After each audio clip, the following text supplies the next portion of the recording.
Weather coverage you can count on with meteorologist Rich Johnson and the Way 31 Storm Tracker Early Warning Radar Network. Well, as you mentioned, Rich, just a little bit of drizzle out today, but overall not too bad. Yeah, I'm kind of looking forward to maybe a nice warmer weekend. It hasn't been so cold this weekend.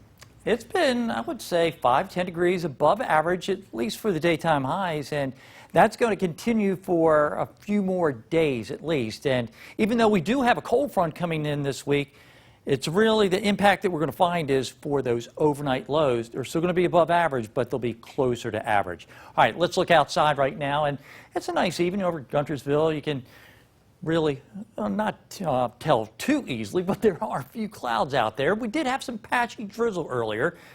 Day started out where we had almost fair skies, some clouds moved in, and then what happened? We had some clouds that rolled in, and we actually had some drizzle too. Right now around 61 degrees at Decatur. We have some clouds over Decatur, and I would say it just depends where you are across northern Alabama. You may have totally fair skies, and some of you may be looking at still one or two isolated areas that drizzle moved through. It only lasted for 2 or 3 hours and really wasn't much at all. All right, here's a look at temperatures around northern Alabama. Muscle Shoals, 65 degrees, 61 at Moulton and Decatur, also at Guntersville. So generally speaking, we're right around 60 degrees and maybe just a touch above. So it's rather nice out still now that the area of patchy drizzles moved through. All right, here's our satellite imagery and a couple different things going on here. Have a look. And I guess what you notice first is this large area cloudiness here. That's with an upper air low pressure center down toward the Gulf of Mexico.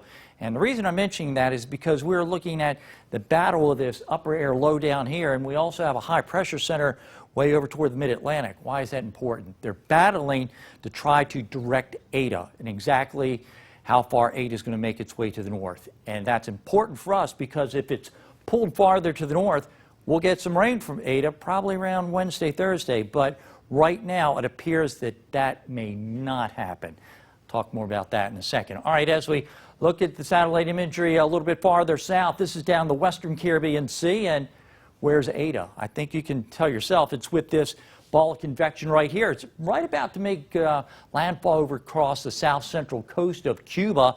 Then what we're thinking is that the track is going to curve back over towards South Florida, and South Florida is definitely rain weary. They've had a bunch of rain and more is coming. I think as we look at tomorrow evening, you can tell some reorganization here over toward the Florida Straits, and this low pressure center should be making its way farther to the west. Now there's a couple different scenarios that we're looking at. This is a tricky forecast. Temperatures, or I should say, the winds right now at 65 degrees, but as we look at the forecast here, once it makes its way over toward the eastern Gulf of Mexico, it could actually slide farther to the west, or it could lift to the north, and that is going to be big with our impacts of what we're going to be looking at. We do have a cold front coming in as we look at the 7-day here, so we are expecting some rain Tuesday and Wednesday, then Thursday and Friday. It all depends how far north Eta makes it.